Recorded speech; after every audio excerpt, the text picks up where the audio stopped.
Hey everyone, welcome to the Nerd Talk Podcast. I'm your host Nate Leland, and in this series, I take a few minutes every couple of weeks to recommend a movie for you guys. And in today's video, we're going to talk about Universal's 1932 film, The Mummy. So this film tells the story of Imhotep, played by Boris Karloff, who after being awoken after 3,700 years, goes in search of the reincarnation of his lost love, played by Sita Johan. And when he finds her, he sets his plans on killing her in order to make her a living mummy like himself. Now, a fun fact about this film is it was inspired by the discovery of King Tutankhamun's tomb in the 1920s.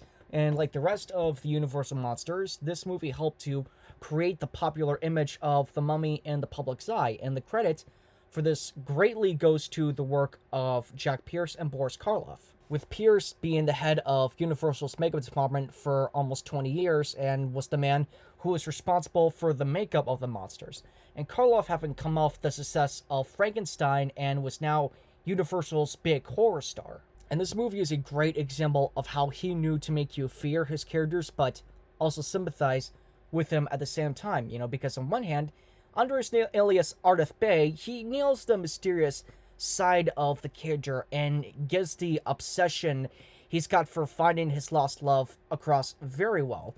And this is especially when he's interacting with the main characters, with how he carefully moves his body. I mean, when he first opens a door to introduce himself, you don't even see him move his arm because he does it so quickly. And for most of this film, he really only needs his voice to convey his power. But on the other hand, you do empathize with him since you remember he has just been revived after almost 4,000 years, and most people, I'd argue, would go a little nuts, if you will, after that experience. And he also never plays this role as a villain, which is interesting, because again, he commands his presence and kills people who gets in his way, but he also shows his gentle side when he meets the reincarnation of the princess he loved. When he first sees her, he shows he truly does care for her and will stop on nothing to at least get what he wants to love back. And speaking of which, Sita Johan also brings sympathy as Helen Grosvenor, or the reincarnation of the Princess Oxanamen. She conveys a sense of discombobulation when she first falls under Imhotep's spell when he tries to revive her, first body, if you will, and she falls under his control and tries to get into the museum. And when she's with him, you do see her first life, in a way, try to fight back for some control. So again, it's a really interesting performance where she conveys two people fighting for control of a body, but one wants to stay in the mono world and the other wants to be reunited with her lost love, Imhotep. So again, it's a really fascinating and interesting love story that this film manages to convey. But the rest of the cast is also good in this. Aaron Van Sloan as Dr. Mullen is well done. He's the man who believes in the supernatural and is also the first to connect that Ardith Bay is the living mummy, so he serves as this film's version of Van Helsing, a role that's appropriate since he played Van Helsing in Universal's 1931 version of Dracula. So again, he does a good job here again, conveying his beliefs and his desire to protect Helen from Imhotep. And David Manners also gets a better break in this film as the romantic lead than he did in Dracula, because this time, he's not just stuck around waiting for a couple of minutes at least for his lines to come up. And he and Johan do have good chemistry when he falls in love with her modern day self, if you will. And he also helps her to keep her past one from trying to take control again. Now, transitioning to Jack Pierce's makeup for a minute, there's two designs in this film that he did.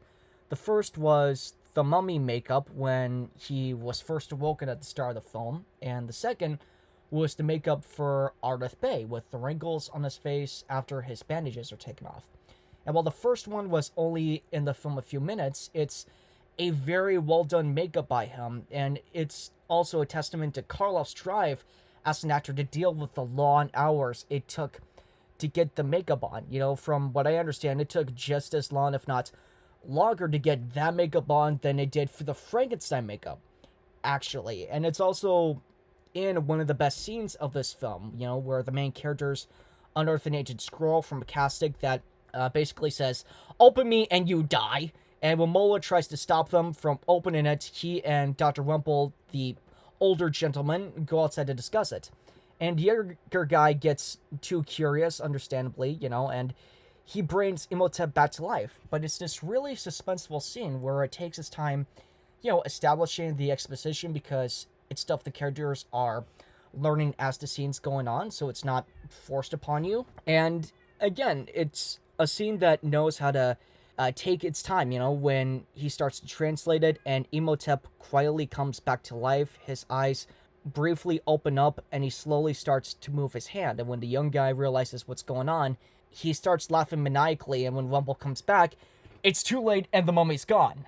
And again, this entire atmosphere comes from the fact that the director Carl Freund knew how to take the time to establish this kind of scene, and this wasn't his first time doing this sort of work. He was a cinematographer who worked with the likes of F.W. Murnau and Fritz Lang, and he also helped with shooting Dracula. So again, this kind of work was something he was right and home with, and he knew how to, make you feel sympathy for the bad guy, but also make you feel afraid of him, just like Karloff did.